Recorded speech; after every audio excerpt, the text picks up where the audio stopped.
ეზოთერიკასთან როგორ ხარ? კარგად, თქვენ როგორ ხართ? კარგად, მეც გადასახადებ. მთელი ცხოვრება მოგზაურობ ფაქტიურად და რაღაც რომ ქართველებმა უნდა შეცვალონ მსოფლიო. იმის შემდეგ უკვე საქართველო. მსოფლიო მოვიარე, არის რაღაცა სადღაც სუნთქვის ვარჯიშები ჩაატარეთ და მოდენიმე წელიწადი აღიარებენ თქვათ და რაღაც დროშას აწევენ, მე რაღაც გორ ანვითარებ, მე სმენას და თქვათ სხვა რაღაცებს თქვათ. როგორ? დედამიწის დროით 27 გვაქვს სხვადასხვა ენერგო რესურსი. ანჯელინა ჯოლი და ნიკოლოზ ბარტყულაშვილი. რატო არ შეიძლება ესაც სხვა ადამიანებმა გადავწყვიტეთ? ზოგადად წვენით ჭურჭელს ვერ გარეცხავ, ისე ორგანიზმსაც ჭირდება სუფთა წყალი. სოფლიო მოქალაქე. ნიკოლოზ ბარტყულაშვილი. მოკლედ, ძალიან საინტერესო ადამიანი. ნიკოლოზ, მოგესალმებით.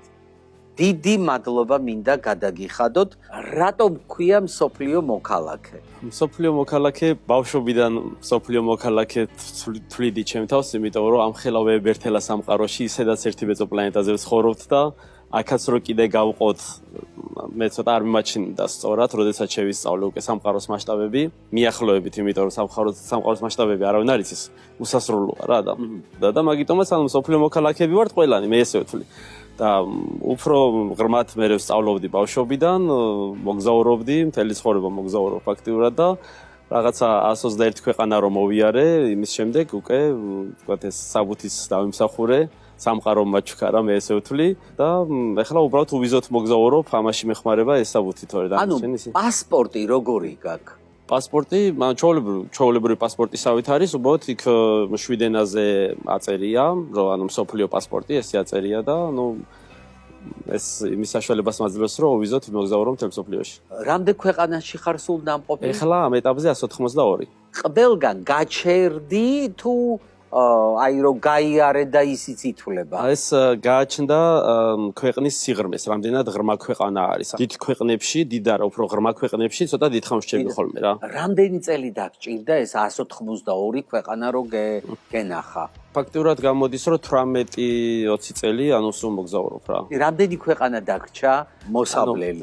ვთვლი რომ ანუ სადღაც 1-5 წლის წინ ანუ ამოვწურე მთელი მსოფლიო მოვიარე, არის რაღაცა სადღაც პროვინციული რაღაცა ქვეყნები, რომლებიც რაღაცა რამოდენიმე წელიწადი აღიარებენ თქვათ და რაღაც დროშას აწევენ, მე რაღაც პერიოდი არ არსებობს, თქვათ ანუ უფრო პოლინეზიის კუნძულებში თუ არის მაგათაც 18 ქვეყანა მიყოლებით, აი რაღაც შეიძლება რომელიღაცაში არ ვარ ფიზიკურად ნამყოფი. ასე რომ მსოფლიო მოგზაურობა მე მოწურე და მაგის შემდეგ უკვე ამერიკაში გადავსახლდი რაღაც პერიოდი, რომ რადგანაც გინდა არ გინდა დიდი ერთელა მარტო ქვეყანა არა რა, რაღაც დიდი ზეგავლენას. შტატში იყავი? 50-ვე შტატში. 50-ვე შტატში იყავი. რა მაინტერესებს, ვიცი, 182 ქვეყანაში იყავი. აი, მხოლოდ ერთი მითხარი, აი რომელმა მოახდინა ყველაზე დიდი შტაბ-ეჭდილება? საქართველო. სოფლიო მოგზაურობის შემდეგ უფრო. იმიტომ რახან ქართველი ვარ და საქართველოში და როგორა, არა, მაქედან არა, ანუ ზოგადად მთელ სოფლიოს როგორც კი შეხედავ, ანუ ეგრევე ჩემთვის გამოიკვეთება საქართველო. ისტორია, სიტუაცია, გენეტიკურად რა სტილის ხალხი ვართ, ასე რომ შევისწავლე სოფლიო, მივხვდი რომ ქართველები ვართ ყველაზე ჭკვიანი გენეტიკურად ძალიან მაგარიერი, ქართველებში უნდა გაღვივდეს ბევრი რაღაც, რომ ქართველებმა უნდა შეცვალონ სოფლიო, რა მე ესეთნაირად ქართველებმა უნდა შეცვალონ სოფლიო, ეს ძალიან კარგია. ძალიან კარგია. ეხლა ხარ მოსული კაბრიოლეტით და თქვი ესეთი რამე რომ ზამთარშიდაც ესე დავდივარო თან რომ გითხარით რომ წვიმს, არა უშავს იწვიმოს, გახრეტილია გავაო. ხო, რა. ეხლა რო დასველდები? ზოგადად მე როგორც ბუნების ყველაფერი მე მიყვარს რეალურად რომ მივიყო რა. ესე შეიძლება ანუ ზაფხულში ადამიანი ნატრულობს რომ როგორც ცხელა და ნეტა ცოტა გრილოდეს, ზამთარში ნატრულობს რომ როგორც ცივა და ცხელოდეს, ზოგი პატარა წამოციც ხავს და უკვე შუბს ეს ეშრება რომ ვაიმე და წვიმა და ეფარებიან და რა მე პირიქით წვიმაში გამოვდივარ და ესე სამყაროს უშერ ხელს საერთოდ, იმიტომ რომ ეს ყველაფერი ხო ბუნებრივი მომენტია და არა უშავრა რა რაღაცა ის მოხტილო, გადაусმე სიდენიაზე და დავჯდები წავალ რა. ანუ ადვილად ეგუები? აი სიტუაციებს. ისე დონეზე მაქვს უკვე გამჯდარი, პირიქით კომფორტულ ზონაში რო ვარ და ერთი და იგივე რაღაც როგორც კი რაღაცას ვაკეთებ, მინდა რომ გავიდე სხვა ქვეყანაში, ახლიდან დავიწყო ცხოვრება, ახლიდან ნულიდან სრულიად, რომ ანუ ეს შესწავლის პროცესი და აი რაღაც აი გაზდის პროცესი მიზიდავს მე. და როგორც კი ანუ სტაბილურ უამრავი ადამიანი ხო არის, რომ პირიქით სტაბილურობას ეძებს, რომ მოიწყოს თქვა რაღაცა სახლი, კარი, ბიზნესი რაღაც, არ ვიცი, ძალიან იღბლიანი ვარ, მარტივად ვიწყობ ხოლმე, აი სრულიად უცხო ქვეყანაში და მე ის უბრალოდ ის კომფორტი მე არ მაკმაყოფილებს, ჩემთვის კომფორტი აღარ ხდება რა, როდესაც ერთი რეგი ეგზელდება. ჩემთვის კომფორტი არის ზოგადად ყველაფერი ჩემთვის სიყვარულთან ასოცირდება. მე როდესაც სიყვარულს გავცემ და სიყვარულს ვიღებ. ადამიანები მთელი ცხოვრება აგროვებენ იმისთვის, რომ მე პენსიაზე რო გავლენ, იმოგზაურონ. რა საშუალებით მოგზაურო? აი ფინანსურად როგორ ხარ? ზოგადად ბავშვობიდან, ანუ ორგანიზატორობის, რა ვიცი, ნიჭი აღმომაჩნდა, მოდი ესე ვთქვათ. და ბავშვობიდან აი ნიჭიერ ხალხს რო ვკრიფავდი ხოლმე, მიყვარდა ერთად შეერთება, ანუ სულ ძალიან ადრე სამოდელო სააგენტო მქონდა, ბრეიკდანს ფედერაცია მქონდა, ანუ რაღაც სტუდიები მქონდა ასე შემდეგ და ეხლა მოგზაურობის პერიოდში სადღაც შეიძლება დიდი კონცერტი ჩავატარო და ავიღო თქვათ ერთიანად თანხა, მე რამოდენიმე თვე ამითი ვიმოგზაურო და რაღაც ადგილზე იგონებ რაღაც. კი, ანუ რაღაც თქვათ აი ყოფილა რომ მაგალითად DJ-ის პროდიუსერი ყოფილი ვარ და სხვადასხვა ქვეყნებში რაღაცა ჩამიტარებია და თან ისე და ესეთნაირად რა. მარტივად უყურებ, მე არა ვარ მატერიალისტი ადამიანი, ხან ძალიან ბევრი მოხს, ხან შეიძლება არ მოხს საერთოდ, მაგრამ ანუ მე მაინც კარგად ვარ და ანუ არ მიწყვიტავს ეგ ჩემ გუნება განწყობილებას, ასე რომ ანუ ფული რა არის შენთვის? ჩემთვის ეხლა უკვე საერთოდ გაუფასურდა, საერთოდ არაფერი. ყველას ხო გვაქვს ჩვენი იდეოლოგია, მამოძრავებელი ძალა და მე რაც მინდა იმას ფულით ვერ შევიძენ და ვერც ერთი ტრილიონით და შესაბამისად ანუ არაფერი რაღაცა ეტაპზე იყო ხოლმე, თქვათ რაღაცა თუნდაც სამოგზაუროთ მინდოდა რაღაცა პროექტის განსახორციელებლად, თქვათ რაღაცა 2 მილიონი მჭირდება, 5 მილიონი, თქვათ რაღაც მილიარდი და უამრავ ხალხშია ხო რაღაცა დიდი მილიარდების. უბრალოდ ამას შეკვრა უნდა და მე ჩემი პროექტის განსახორციელებლად, რასაც მოვინდომებ, ნახავ ადამიანებს, ვინც ამას თქვათ მატერიალურადაც გაავსებენ. სიყვარულით როდესაც ვარ ახსავსე, შესაბამისად განწყობაც კარგი მაქვს ნებისმიერ სიტუაციაში რა. მოგზაურობასაც ხო ესე ვაკეთებ, ანუ თუ მაქვს ფული შეიძლება ვერთფრენით, იახტი და ასე შემდეგ, თუ არა მაქვს ფეხით, მაგრამ მაინც მივდივარ წვიმა, თოვლი, ქარი, არ მაინტერესებს რა ანუ. ყოფილა რომ აი ფული გამოგლევია და არა გაქვს რა შვები. კი, ძალიან ბევრ შემთხვევაში, არაფერი, ჩვეულებრივ რა, ანუ რაღაც სადღაც თქვა ფეხით მოგზაურობ, შეიძლება რაღაცა სატვირთო გემის რაღაც ესეთნაირად რა. მithოვია შეიძლება ანუ მეგობრების სიტუაციებს რაღაცა დროებით სანამ რაღაცას გადავწყვიტავ რომ მე ისტორია ანუ ესე რომ შია ღამის გასათევი აი რა ეს ხო ყველაფერი გონებიდან წდება მშია როგორ მე ხლა ჩემზე ბევრი ექსპერიმენტები მოხ ჩატარებული ძალიან ბევრი დღე მშიერიც ყოფილ ვარ ანუ სპეციალურათაც და ისეც ჩვეულებრივ მომენტია ხლა ბუნებაში ყველაფერი მოიპოვება თუ ადამიანები მოვინდომებთ და რაღაც პერიოდი ცხოვრობდი პორტუგალიაში ცოტა დიდხანს სადაც გავჩერდი და მე უკრაინაში და იქ ვატარებდი ჩემ თავზე ექსპერიმენტებს ზოგადად რომ აი მაგალითად თვალებახოლი ვიყავი რამოდენიმე დღე რომ როგორ ანვითარებ მე სმენას და თქვა სხვა რაღაცებს თქვა ეტლით დავდიოდი რომ აი ფეხების გარეშე როგორ მოძრაობენ და ანუ ეს ყველაფერი უფრო მომეხმარა რომ მალე გამეკეთებინა რაღაცებზე ადაპტაცია და კიდე აი რა არსებობს რომ ვიღაცას შეუძლია და აი რომ გავაკეთო თქვა ეს იქნება თქვა პარაშუტიდან ხტომა თუ თვითმფრინავის მართვა თუ ყველაფერი რაღაცაში პროფესიონალი არ ვარ, მაგრამ ცოტა ყველაფერი ხო, ანუ რაღაც თქვა სასტუმრო ამიშენებია ჩემი ხელით, ანუ აი ეს რაღაცებს ანუ ვაკეთებ ხოლმე და ყველაფერს აი გამოწვევას უკეთებ ჩემ თავს ხოლმე, რომ აი რაღაცა რო ჩავიფიქრებ, მე რომ მივიდე. ხო, ну შეიძლება თქვა ვეღაცის მოსაწონად არა, მაგრამ მე ყოველ შემთხვევაში გამოცდილებაა ყველაფერი რა და მარცხი ცოტა არაჩემეული სიტყვა არის, არ ვიცი, ну ანუ არ მე ხო გეუბნებთ ესეთნაირად ვარ, ან ვიგებ, ან რაღაცას ვსწავლობ. და ძალიან მაინტერესებს როგორი ბავშვი ვიყავი, როგორ გზდიდნენ. მე დედა ძალიან კაცრად ვზდიდა, სწავლა და არანაირი სათამაშოები და არანაირი, ანუ თავისუფლების გზნობა საერთოდ არ მქონია.